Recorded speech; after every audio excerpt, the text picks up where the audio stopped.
नप उर बहुत उछाहु, विधिते 1.5 लोचन लाहु। अब महाराज इंद्र तो अपनी पीठ अपने हाथ से ही ठोक रहे हैं।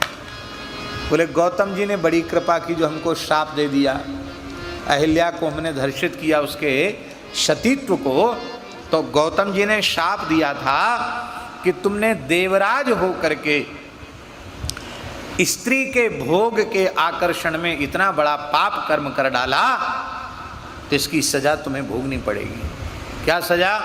बोले तुम्हारे सारे शरीर में भग के चिन्ह हो जाएं। भग माने स्त्री का जो चिन्ह है, योनि, योनि के चिन्ह तुम्हारे सारे शरीर में हो जाएं। तो अब तक देवराज इंद्र, कोई नई नवेली बहू आती ना, बड़ा लहंगा फरिया पहन के, धोती साड़ी पहन के, लंबो सो घूंघट खाड़ के रहती, ऐसी हमको लगता है कि देवराज इंद्र भी उतने दिन तक घूंघट काढ़ के ही रहे होंगे। ऐसी दशा में कहाँ जाएं? बड़ी हंसी की बात है। रोने लगे इंद्र। बोले महाराज कुछ तो करो, ऐसा मत करो महाराज, हमारा इस शाप का विमोचन कब होगा? वो जब दुल्हा वेश में रघुनाथ जी का दर्शन करोगे तो तुम्हारे ये स्त्री चिन्ह सबके सब नेत्र बन जाएंगे, बड़े बड़े विशाल नेत्र बन जाएंगे, तुम सहस्राक्ष हो जाओगे। अब बहुत ध्यान से सुने। वो सब कपड़ा तो उन्होंने उतार दिया इंद्र ने, पर बाएं कंधे, ध्यान से सुनो भाई, पर बाएं कंधे पर उन्होंने एक गमछा रख लिया। क्यों रख लिया? बोले भाई एक वस्त्र में नहीं होना चाहिए, एक अधो वस्त्र हो तो दूसरा उत्तरीय जरूरी है। और आजकल लोग तो बाएं दाहिने कंधे पर भी रखने लग जाते, तो दाएं कंधे पर रखने का विधान नहीं है, ये उत्तरीय हमेशा बाएं कंधे पर रखना चाहिए।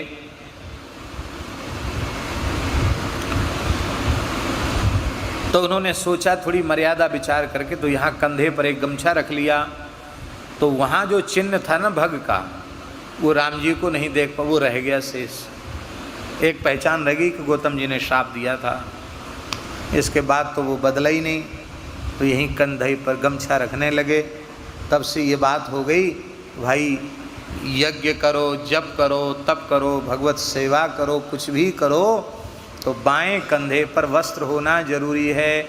वस्त्र नहीं होगा तो भुजा में इंद्र का वास है, वो भग का चिन्ह वहाँ बना हुआ है, और उस समय इंद्र उसके जप तप आदि के फल की चोरी कर लेते हैं। इसलिए साधन भजन के समय, सेवा पूजा के समय बाएं कंधे पर गमछा होना जरूरी है।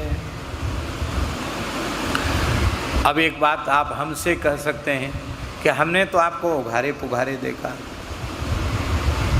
तो हमको तो एक शब्द है देहाती भाषा का अकबकाई, तो हमको तो अब ये कपड़ा पहन के बैठे जरूर हैं, लेकिन अकबकाई जैसी लगती है कि भाई बैठ गए तो बनी। तो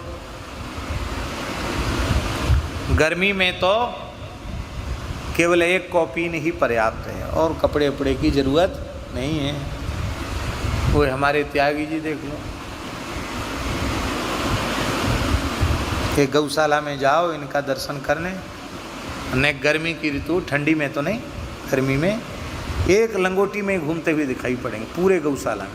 इन्हें कोई मतलब नहीं कि कौन भगत आया कि भगता नहीं आई, आओ तो आओ, जाओ सो जाओ। त्यागी महात्मा है, लंगोटी में घूमते हैं।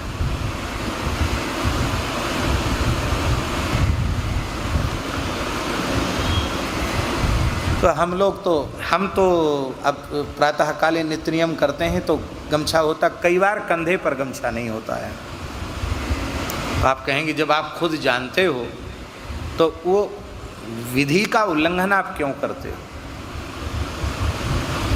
हमने एक पतली गली खोज ली है, बोलो भक्त वत्सल भगवान की जय। वो पतली गली क्या है कि 3 यज्ञोपवीत यदि धारण किए जाएं तो उत्तरीय की आवश्यकता नहीं रहती।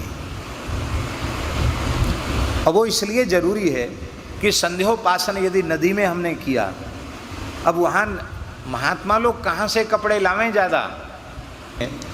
वो कितने गमछा रखेंगे, वो कितनी सावधानी रखेंगे। तो उनके लिए यह भी एक विधान है। यज्ञोपवीते द्वे धार्ये, क्या? यज्ञोपवीते द्वे धार्ये एकम नैव च धारयेत तृतीयम उत्तरीया भावे वस्त्राभावे चतुर्थकम, यहाँ तक लिखा हुआ है।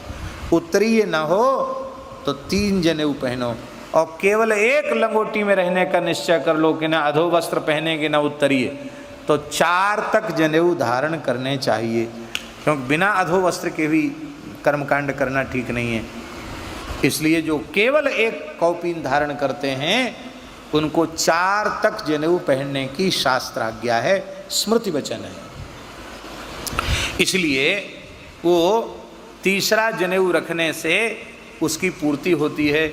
हमारे मूल पुरुष श्री पहाड़ी बाबा महाराज वो ऊपर कभी जीवन में ओढ़ा ही नहीं उन्होंने। उनके विग्रह में भी देखो, उनके शिष्य ने ही विग्रह बनाया है, उसमें 3 यज्ञोपवीत थे। कितना बोध था हमारे पूर्वाचार्यों को, एक भी काम उनका शास्त्र विरुद्ध या शास्त्र निषिद्ध कर्म नहीं है।